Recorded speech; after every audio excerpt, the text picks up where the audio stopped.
Matapos ang mahabang araw ng pagtatrabaho, napagpasyahan ni Noah na dumaan na muna sa bahay ng kanyang ina na si Martha.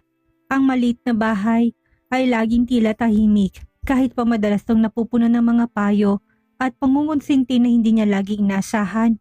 Nakaupo si Martha sa sala at nagbabasa ng magazine nang pumasok si Noah.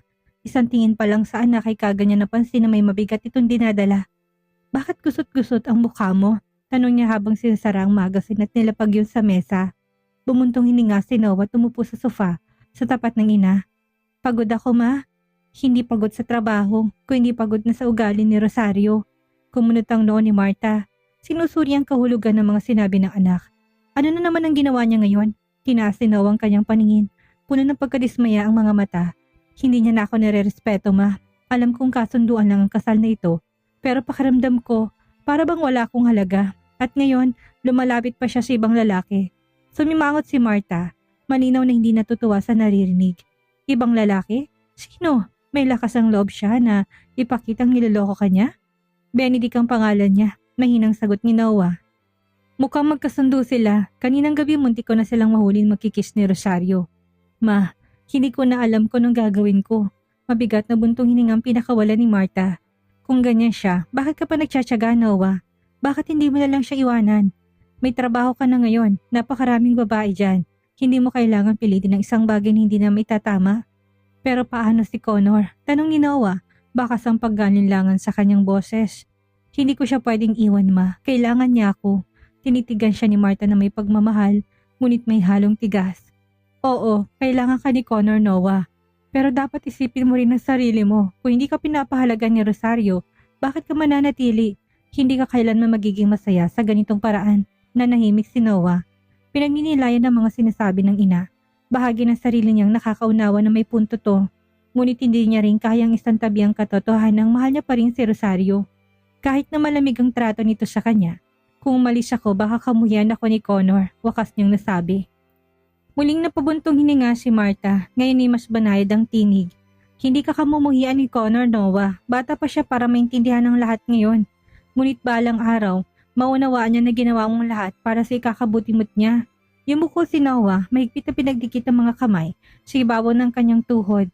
"Hindi ko alam, ma. Bahagi ng sarili kong gustong kumapit pa.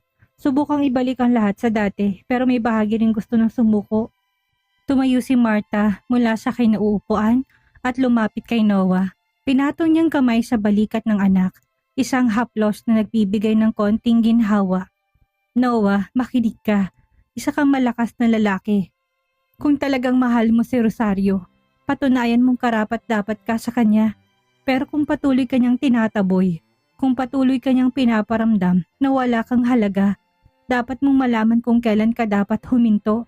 Huwag mong hayaang masira ka dahil sa pagpipilit sa isang bagay na hindi na maililigtas." Tinaas ni Noah ang kanyang paningin. Tinitigan ng ina na puno ng pagod ang mga mata, ngunit may halong pasasalamat. "Siguro nga tama ka, pero kailangan ko ng oras para pagdesisyonan ng lahat." Ngumiti ng banay si Martha, tinapik ang balikat ng anak. "Siyempre anak, walang pumipilit sa'yo na magpasya ngayon. Pero tandaan mo, napakaiksi ng buhay para gugulin ito sa paghihirap." Dahan-dahang tumango si Noah. Kahit na mabigat pa rin ang kanyang dibdib, alam niya kung anong dapat gawin. Pero ang hakbang na yon hindi kasindali ng inaasahan niya. Pagbalik ni Noah sa mansyon ng hapon na yon, agad na napawi ang pagod niya mula sa trabaho. Nang makitang isang tanawin na halos nagpahinto sa tibok ng kanyang puso. Sa bakuran, naglalaro ng soccer si Benedict kasama si Connor. Umalingaw-ngaw ang masayang tawa ng anak niya, dahilan para mapatitig siya ng matagal. Si Connor na tumatakbo matapos ang bola ay biglang nakakita kay Noah. Agad na lumiwanag ang mukha ng bata. "Daddy!" Sigaw nito sabay takbo papalapit. Lumuhod si Noah. Binukas ang mga braso upang salubungin ang anak. Mahigpit siyang niyakap ni Connor, gaya ng dati niyang kasiglahan. "Hi Connor, nandito na si Daddy. Sinong kalaro mo?" "Si Uncle Benedict," turo ni Connor kay Benedict na papalapit na may ngiting magiliw. "Si Uncle Benedict ang nagturo sa akin kung paano sumipa ng bola. Gaya ng isang professional na manlalaro, Daddy." Bahagyang kumunot ang noo ni Noah at tumingin kay Benedict na ngayon nakatayo na sa harap nila. "Benedict," bati niya ng malamig, bagamat pinilit niya na manatiling magalang. "Noah," sagot ni Benedict na may bahagyang tango. Hindi nawawalang ngiti sa labi. Dumaan lang ako para makasama si Connor. Napakabuting bata niya. Tumango si Noah. Patuloy na nakayakap sa balikat ng anak. Sigurado ako na marami siyang matututunan sa sarili niyang ama. Tugon niya. Pinipilit panindigan ng tono ng tinig. Ngumiti lamang si Benedict ng bahagya. Siyempre, pero masaya rin ako na maging maliit na bahagi ng araw niya. Hindi alintana ni Connor ang tensyong namamagitan sa dalawang lalaki at kagad na nagsabi. Daddy, sabi ni Uncle Benedict, dadalhin daw po niya ako sa soccer game mamaya. Pwede ba yun? Hinaplos si Noah ang ulo ni Connor, pinipigilan na naglalagablab na selos. Tingnan natin anak, pag-iisipan ni Daddy. Sa kaswal na tono dinagdag ni Benedict. Gusto ko lang namang bigyan si Connor ng magandang karanasan. Yun lang Noah. Salamat sa malasakit mo Benedict. Malamig na tugon ni Noah. Pero kaya kong ibigay ang karanasan yun sa anak ko. Sandaling tumitig si Benedict kay Noah. Bago muling ngumiti, yumuko siya upang makausap si Connor. Kailangan ko nang umalis Connor. Pero sa susunod, kapag pumayag si na mommy at daddy, pwede tayong maglaro ulit ha? Masiglang tumango si Connor. Okay Uncle Benedict, salamat sa paglalaro. Tumindig si Benedict, bahagyang tumango kay Noah bago sumakay sa kanyang sasakyan. Nanatiling nakatayo si Noah, nakatitig hanggang sa tuluyang maglaho ang kotse ni Benedict. Sa malayo pagkalis ni Benedict, dinala ni Noah si Connor papasok ng bahay. Gayunpaman, patuloy na kumakabog ang isip niya. Ang pagiging malapit ni Benedict kay Connor ay nagdulot sa kanya ng matinding pagkabalisa. Nang makapasok si Connor sa silid nito, nanatiling mag-isa si Noah sa sala. Tinitigan niyang bintana habang naguguluhan ang isipan.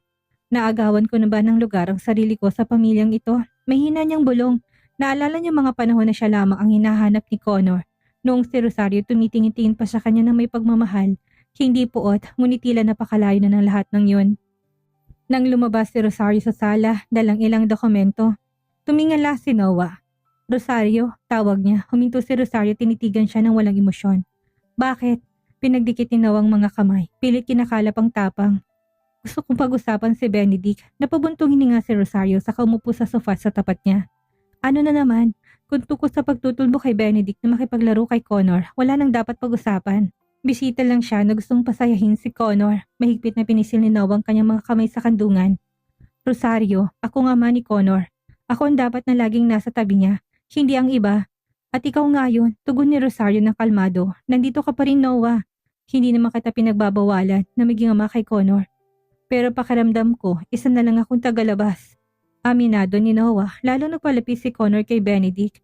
At ikaw, alam kong hindi mo na ako nakikitang nararapat dito. Sandaling natahimik si Rosario bago siya tumitig kay Noah ng matalim. Noah, wag mong idamay ang emosyon mo dito. Ako nagimpita kay Benedict. Nandito ka pa rin dahil kay Connor, pero ang relasyon natin, alam mo kung nasaan. Napatigil si Noah, muling nadurog ang puso. Ngunit pinigilan niyang kanyang emosyon at nagsabing, alam kong kontrata lang ang relasyon natin, pero gusto kong ayusin ang lahat. Rosario, gusto ko mabawi ang tiwala mo. Tiwala? Taas kilay na sagot ni Rosario. Matagal mo na yung naiwala, Noah. Ngayon, hindi ko alam kung may babalik pa. Napayuko si Noah. Pakiramdam niya lalo siyang lumiit sa harap ng mga salita ni Rosario. Naintindihan ko. Pero pakiusap, huwag mong hayaang agawin ni Benedict ang lugar ko sa puso ni Connor. Maaring hindi ako naging mabuting asawa para sa'yo, pero gusto ko pa rin na maging mabuting ama para kay Connor. Saglit na lumambot ang tingin ni Rosario, ngunit mabilis din ang lamig muli. Nasa sayo na yan Noah, pero wag mo kong pakialaman kung sinong pwedeng lumapit o hindi kay Connor. Walang imik na tumindig si Rosario at iniwan si Noah na mag-isa sa sala. Nakatitig lang si Noah sa papalayong likod nito. Ramdamang lumalalim na kawalan ng pag-asa. Sa loob-loob niya, nang ako si Noah. Hindi ako susuko, anak ko si Connor at ipaglalaban ko siya. At marahil balang araw, mapapatunayan ko na nararapat pa rin akong mahalin ni Rosario. Maingat ni inay si Noah ang hapagkainan. Espesyal ang hapunan ngayong gabi. Mga pagkain siya mismo nagluto habang hinihiwang huling kulay para sa salad. Sumulyap siya kay Rosario. Na nakaupo sa sala, abala sa kanyang cellphone. Nasa tabi nito si Connor, masiglang gumuguhit sa kanyang sketchbook. Rosario, handa ng hapunan. Malumani na tawag ni Noah. Sandaling tumingin si Rosario. Bahagyang tinasan siya ng kilay. Hindi pa ako gutom. Hindi sumuko si Noah. Alam niyang ang lamig ni Rosario tila malaking pader na kailangan niyang unti-unting basagin. Kung nagugutom si Connor, ayaw mo ba siyang samahang kumain? Agad na napangat ng ulo si Connor na marinig ang pangalan niya. Mommy, gutom na ako. Kain na tayo. Masiglang wika nito habang hinilang kamay ng ina. Napabuntong hininga si Rosario, sumuko sa pakiusap ng anak. Sige, sagot niya sa huli at tumayo. Sa hapagkainan, mabilis umupo si Connor sa kanyang silid kagad na kumain ng masigla. Umupo si Rosario sa tapat ni Noah na natiling malamig ang titig.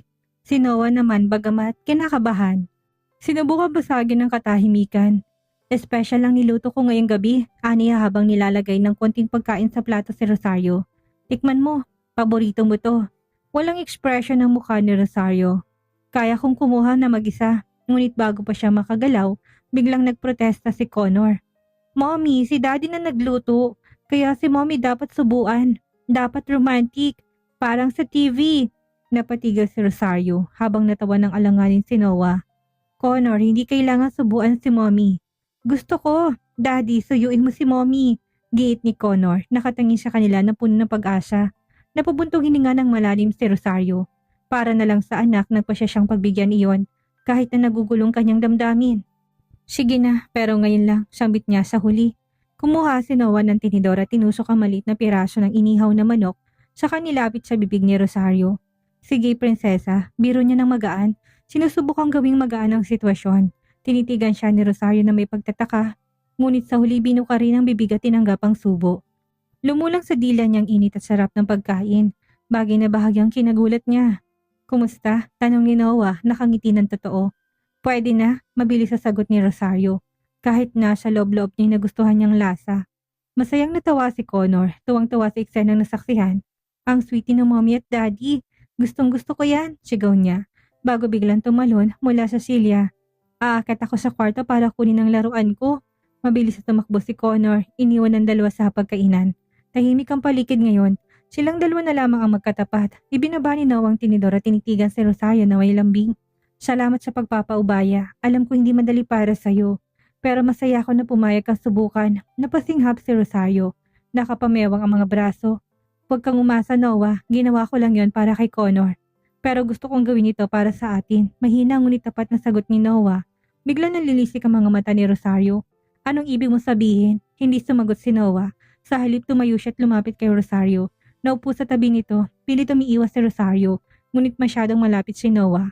Noah, wag! Ngunit bago pa niya matapos ang sasabihin, nakalapit na si Noah. Dumampi ang mga labi nito sa kanya. Mainit at banayad. Nalaki ang mga mata ni Rosario, nanigas ang katawan. Ilang segundo siyang hindi makagalaw, subalit ang init mula sa halik ay nagpaiwan ng kakaibang pakiramdam.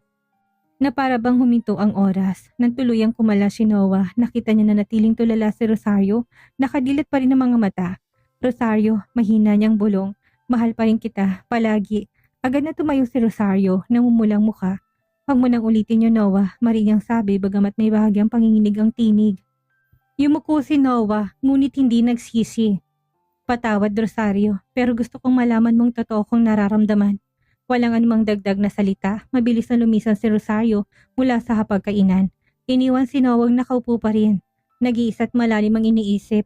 Nakaupo si Noah sa cafeteria ng opisina, ninanam naman tasa ng kape sa bakita na trabaho. Abala pa rin ang isip niya sa mga nangyari kagabi. Alam niyang kailangan niyang maging matyaga, ngunit patuloy na humihiling ang kanyang puso na sana man lang ay kilalanin ni Rosario na may puwang pa rin siya sa puso nito. Noah, ikaw ba yan? Isang tinig ng babaeng gumagambala sa kanyang pag-iisip.